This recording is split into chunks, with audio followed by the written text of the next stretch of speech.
ये कोई आम मंदिर नहीं, ये धरती पर स्वर्ग का वो दरवाजा है जहां विज्ञान भी आकर मौन हो जाता है।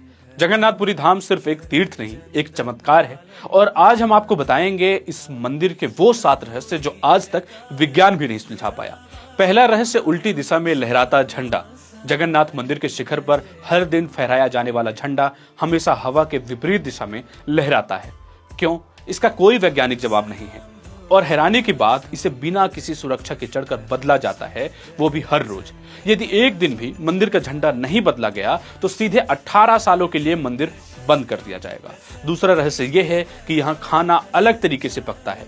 मंदिर में प्रसाद 7 बर्तनों में से एक दूसरे के ऊपर पकाया जाता है, लेकिन ऊपर वाला बर्तन सबसे पहले पक जाता है। नीचे आग होती है, फिर भी ऊपर का खाना पहले कैसे पकता है, ये आज तक बड़े से बड़े विद्वानों की समझ से बाहर है। तीसरा रहस्य यह है कि मंदिर के ऊपर से कोई विमान नहीं उड़ता और ना ही कोई पक्षी उड़ता। क्या ये भगवान की शक्ति है या कुछ और? चौथा रहस्य, सुदर्शन चक्र का वो चमत्कार है, चाहे आप मंदिर को किसी भी तरफ से देखें, चक्र हमेशा सामने से ही दिखाई देता है। ऐसा ऑप्टिकल परफेक्शन दुनिया में कहीं और नहीं दिखता।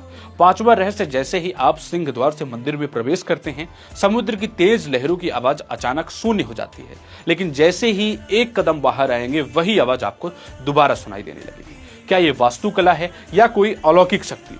छठवां रहस्य यह है कि इस मंदिर में हवा भी उल्टी दिशा में चलती है। सामान्यतः दिन में हवा समुद्र से जमीन की तरफ बहती है, लेकिन पुरी में यह पैटर्न उल्टा है। दिन में हवा समुद्र की ओर और रात में मंदिर की ओर। ये क्यों होता है, कोई नहीं जानता। सातवां रहस्य, यमराज की वो तीसरी सीढ़ी है जो पूरी दुनिया के लिए रहस्य बना हुआ है। मंदिर में कुल 22 सीढ़ियां हैं, लेकिन तीसरी सीढ़ी पर कोई पैर नहीं रखता, क्योंकि मान्यता यही है कि यमराज का यहीं पर वास है। अगर आप दर्शन के बाद इस पर कदम रखते हैं तो मोक्ष मिल सकता है, लेकिन यमलोक भी निश्चित है। इसलिए भक्त इसे काली सीढ़ी कहकर पहचानते हैं और सावधानी बरतते हैं। इन 7 रहस्यों ने सिर्फ भक्तों को नहीं, वैज्ञानिकों को भी बहुत कुछ सोचने पर मजबूर कर दिया है। जगन्नाथ मंदिर में केवल सनातनी हिंदू ही आ सकते हैं। यही वजह है कि मंदिर में पूर्व प्रधानमंत्री इंदिरा गांधी को भी आने की इजाजत नहीं दी गई थी। मान्यता के अनुसार इस मंदिर में भगवान श्री कृष्ण ने अपने देह का त्याग किया था और शरीर के एक हिस्से को छोड़कर उनका पूरा देह यहीं पर पंचतत्व में विलीन हुआ। यह उनका हृदय का हिस्सा था। माना जाता है कि मंदिर में रखे श्री कृष्ण के लकड़ी के देह में आज भी वह हृदय धड़क रहा है।